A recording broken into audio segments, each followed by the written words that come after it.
Hi guys and welcome back to episode 55 of the Sim Racing Show, and this week FANATEC does the unthinkable. Refunds, discounts, actual customer service, and just when you thought that was it, FANATEC has dropped another bombshell. The Gran Turismo DD Pro QR2 quick release system, now pre-installed. This might be the most un-FANATEC move FANATEC has ever made. Meanwhile, Assetto Corsa is still printing money, 25 million euros in 9 months. 25 million euros in 9 months. Let me say that again. Kunos might be carrying the entire sim racing industry on their back. I'm back from Denmark as well. I went deep into Asetek. I was inside Asetek, saw some unreleased stuff, and yes, it's insane. And they just dropped a new wheel, the Forte Formula Pro, no longer unreleased. Modular, gorgeous, and half the price, I think, roughly, of the Invicta. Really interesting from Asetek. F125. Going to talk about that because they're going into the Brad Pitt cinematic universe. His car's now in the game. Weird stuff going on with F25. We'll talk about it. Wreckfest 2 dropped an update out of nowhere. I know so many of you like Wreckfest 2. Tokyo Extreme Racer delayed. More on that. And Simucube, of all brands, launched a refurb store. More on that later. Let's get into it. Let's start with the first FANATEC news. So if you're in the US or Canada, welcome back to episode 55 of the Sim Racing Show. Remember the brutal price hikes that hit last month after the import tariffs kicked in, affected a lot of brands? Well, it turns out those tariffs have been slashed, generally, and FANATEC, believe it or not, is actually going to do something about it. So this is what they've announced, and I'm not affiliated with FANATEC. I don't have any affiliate codes to give you. I have a Moser wheel on the desk. I have an affiliate code there, but I'm telling you about FANATEC because if you brought anything on fanatec.com between April the 7th and May 18, you've got two options. Option one, and by the way, even if you haven't bought FANATEC, this is really interesting to know because you should be demanding this from the companies that you have bought stuff from. So option one, they'll refund you the full price difference straight to your original payment method. So if you paid a kind of inflated tariff tax, they will give you that extra back. And option two, you can grab a 25% off code for your next FANATEC order. Apparently no product restrictions, no small print, so one-time use, but still a big discount. By the way, if you were looking to buy something expensive from FANATEC, maybe the Club Sport cockpit that I've reviewed, maybe the DD Extreme or something like that, that could save you quite a bit of money. So this is a rare W from FANATEC on the customer service front, let's be honest, because between the website relaunch and the sudden price spikes, people were losing faith. But this looks like it might be a step in the right direction. More on FANATEC later in the show, but I have just got back from Denmark. I sat down with Asetek CEO Andre Eriksson, and the guy is very interesting. Former racer, built a team, like an endurance team, and now he's leading. His son was a very successful endurance racer, still is, I think, and now he is leading the CEO, one of the most ambitious sim racing hardware brands out there. So, some impressive stuff going on at Asetek. By the way, I wasn't paid to be there. I was just on like a journalistic trip, chatting with a journalist, really interesting. But it's clear that Asetek are going after more of the entry accessible market, kind of coming down from the Invicta level. And that's because everything is upgradable, so you can actually upgrade your stuff, interchange your stuff, mix between La Prima and Forte and Invicta. I know so many of you, have you seen the video that I've done with the CEO? Super interesting. It's available on this YouTube channel, so definitely go check that out afterwards. And yeah, just after I came back, the announcement came out, the Forte Formula Pro wheel. That is very interesting. The same touchscreen as the Invicta, same race hub and sim hub support the way it works, and it's not so bank account demolishing.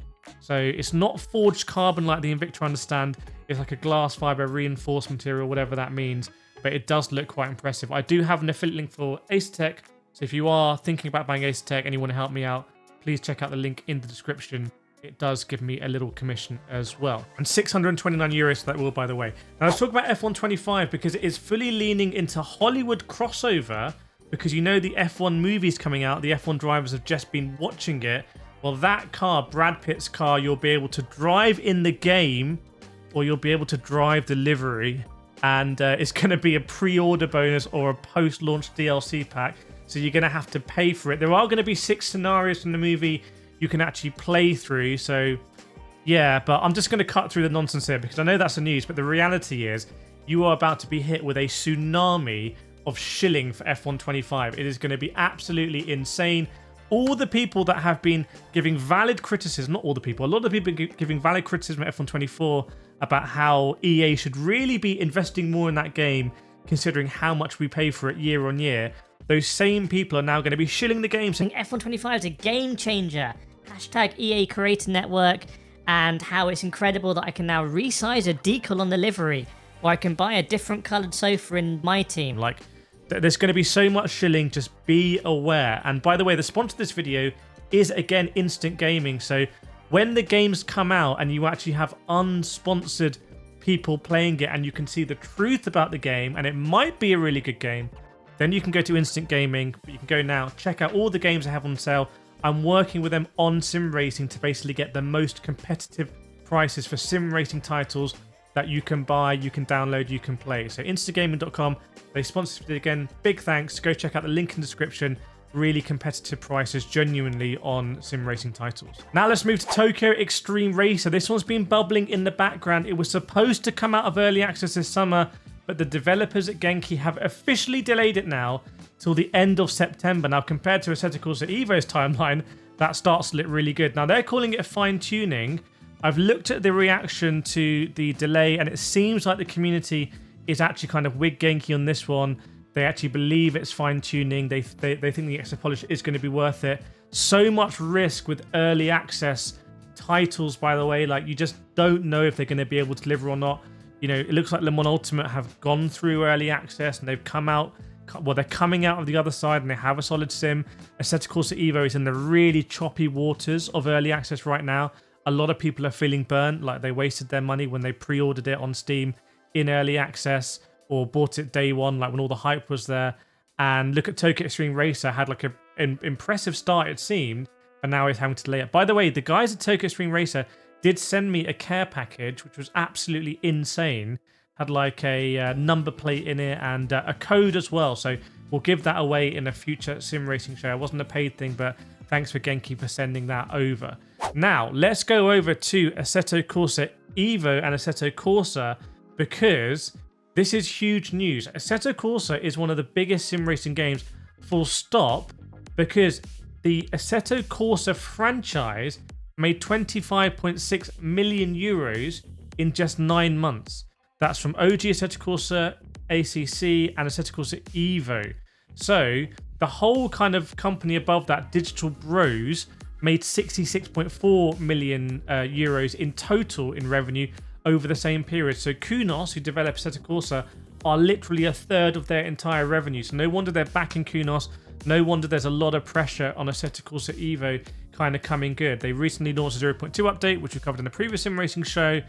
Still doesn't seem to be quite there, but I'm going to be playing it in VR in the near future and letting you know, has it actually approved in VR. Back to Fanatec now. There's so much news going on because the QR2 version of the GTDD Pro has arrived. So all models now, I understand, of the GTDD Pro, the 5Nm and the 8Nm base only, now ship with QR2 pre-installed. So you don't need to mess around with the upgrade kits, which I did when I had a GTDD Pro for review. I had to change out the QR1 for the QR2, and like it's a bit of a pain, and there's like rubber rings you got to get right and everything. So the QR2 is just better. It does improve the kind of, at least the confidence you have in the QR system over the QR1, just a bit nicer as well. I mean, the QR2 Lite is still not a great system. It's still very wonky. I think they have also updated the power limits through QR2 as well. So Fanatec are listening again, it seems like, to customer feedback and making some changes. Maybe that's the Corsair influence. Let's move on now to something a bit more chaotic. Wreckfest 2. Yeah, long time since we talked about it, since we reviewed the game before it even came out. They gave us a code and we kind of enjoyed it, but it was very bare bones. There was only a couple of tracks and a couple of cars, and was it really a big difference from Wreckfest 1? It wasn't clear to me. The graphics are really good. So it's gone under the radar. Hasn't been a lot of marketing, not a lot of people talking about it, but there's now been a surprise update. So 2 new cars, 2 rallycross style tracks, and a bunch of bug fixes, and they just went live. So no pre-hype, no teasing. They just went live. They just did it. So yeah, I'm going to jump back on that and see how Wreckfest 2 is. We'll do it on the 4090 we'll also do it on some lower end graphics cards as well. Now, VR news, so Pimax have unveiled now the Dream Air SE is 150 grams. My editor tells me that is insane. 150 grams. That's less than some phones. Double 2560 x 2560 OLED panels. $899 starting price. Available later this year. And I've seen so many people in the comments I do, because I do sponsor videos with Pimax. They give me the headsets. I kind of do content around it. And a lot of the comments say, look, this headset is really bulky. And it's like, yes, it is a really bulky headset. And it looks like this way. And that's the design they've gone for. But the Dream side looks like it's going to be different. So it's going to be really interesting seeing Pimax. We've invested $2.5 million in Le Mans Ultimate, let's not forget. Coming at sim racing from 2 different angles now.